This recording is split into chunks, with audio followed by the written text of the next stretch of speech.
मगध देश के जंगलों में एक खूंखार डाकू का राज हुआ करता था।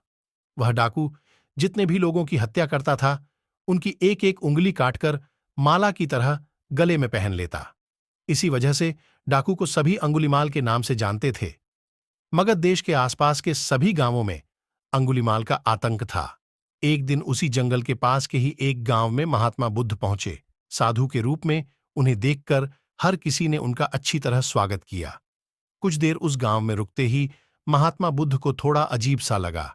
तभी उन्होंने लोगों से पूछा, आप सभी लोग इतने डरे और सहमे सहमे से क्यों लग रहे हैं? सबने एक एक करके अंगुलीमाल डाकू द्वारा की जा रही हत्याओं और उंगली काटने के बारे में बताया। सभी दुखी होकर बोले कि जो भी उस जंगल की तरफ जाता है, उसे पकड़कर वो डाकू मार देता है। अब तक वो 99 लोगों को मार चुका है और उनकी उंगली को काटकर उन्हें गले में माला की तरह पहनकर घूमता है। अंगुलीमाल के आतंक की वजह से हर कोई अब उस जंगल के पास से गुजरने से डरता है। सबने एक एक करके अंगुलीमाल डाकू द्वारा की जा रही हत्याओं और उंगली काटने के बारे में बताया। सभी दुखी होकर बोले कि जो भी उस जंगल की तरफ जाता है, उसे पकड़कर वो डाकू मार देता है। अब तक वो 99 लोगों को मार चुका है और उनकी उंगली को काटकर उन्हें गले में माला की तरह पहनकर घूमता है। अंगुलीमाल के आतंक की वजह से हर कोई अब उस जंगल के पास से गुजरने से डरता है। इन सभी बातों को सुनने के बाद भगवान बुद्ध ने उसी जंगल के पास जाने का फैसला ले लिया। जैसे ही भगवान बुद्ध जंगल की ओर जाने लगे, तो लोगों ने कहा कि वहां जाना खतरनाक हो सकता है। वो डाकू किसी को भी नहीं छोड़ता। आप बिना जंगल गए ही हमें किसी तरह से उस डाकू से छुटकारा दिला दीजिए। भगवान बुद्ध सारी बातें सुनने के बाद भी जंगल की ओर बढ़ते रहे। कुछ ही देर में बुद्ध भगवान जंगल पहुंच गए। जंगल में महात्मा के भेष में एक अकेले व्यक्ति को देखकर अंगुलीमाल को बड़ी हैरानी हुई। उसने सोचा कि इस जंगल में लोग आने से पहले कई बार सोचते हैं, आ भी जाते हैं तो अकेले नहीं आते और डरे हुए होते हैं। ये महात्मा तो बिना किसी डर के अकेले ही जंगल में घूम रहा है।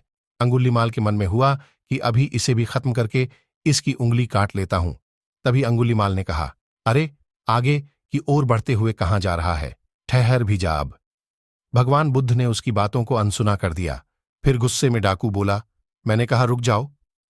तब भगवान ने उसे पलटकर देखा कि लंबा चौड़ा बड़ी बड़ी आंखों वाला आदमी, जिसके गले में उंगलियों की माला थी, वो उन्हें घूर रहा था। उसकी तरफ देखने के बाद बुद्ध दोबारा से चलने लगे। गुस्से में तमतमाते हुए अंगुलीमाल डाकू उनके पीछे अपनी तलवार लेकर दौड़ने लगा। डाकू जितना भी दौड़ता, लेकिन उन्हें पकड़ नहीं पाता। दौड़ दौड़कर वो थक गया। उसने दोबारा कहा, रुक जाओ, वरना मैं तुम्हें मार दूंगा और तुम्हारी उंगली काटकर मैं के 100 लोगों को मारने की अपनी प्रतिज्ञा पूरी कर लूंगा।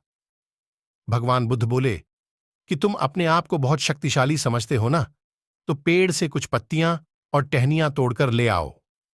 अंगुलीमाल ने उनका साहस देखकर सोचा कि जैसा ये कह रहा है, कर ही लेता हूं। वो थोड़ी देर में पत्तियां और टहनियां तोड़कर ले आया और कहा, ले आया मैं इन्हें। फिर बुद्ध जी कहने लगे, अब इन्हें दोबारा पेड़ से जोड़ दे। यह सुनकर अंगुलीमाल बोला, तुम कैसे महात्मा हो? तुम्हें नहीं पता कि तोड़ी हुई चीज को दोबारा नहीं जोड़ सकते हैं? भगवान बुद्ध ने कहा कि मैं यही तो तुम्हें समझाना चाहता हूं कि जब तुम्हारे पास किसी चीज को जोड़ने की ताकत नहीं है, तो तुम्हें किसी वस्तु को तोड़ने का अधिकार भी नहीं है। किसी को जीवन देने की क्षमता नहीं, तो मारने का हक भी नहीं। यह सब सुनकर अंगुलीमाल के हाथों से हथियार छूट गया। भगवान आगे बोले, तू मुझे रुक जा कह रहा था, मैं तो कब से स्थिर हूं, वो तू ही है जो स्थिर नहीं है।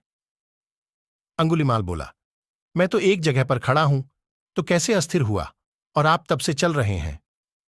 बुद्ध भगवान बोले, मैं लोगों को क्षमा करके स्थिर हूं और तू हर किसी के पीछे उसकी हत्या करते हुए भागने की वजह से अस्थिर है। यह सब कुछ सुनकर अंगुलीमाल डाकू की आंखें खुल गईं और उसने कहा, आज के बाद से मैं कोई अधर्म वाला कार्य नहीं करूंगा। रोते हुए अंगुलीमाल डाकू भगवान बुद्ध के चरणों पर गिर गया। उसी दिन अंगुलीमाल ने बुराई का रास्ता छोड़ा और वो बहुत बड़ा सन्यासी बन गया। कहानी से सीख, सही मार्गदर्शन मिलने पर व्यक्ति बुराई की राह को छोड़कर अच्छाई को चुन लेता है।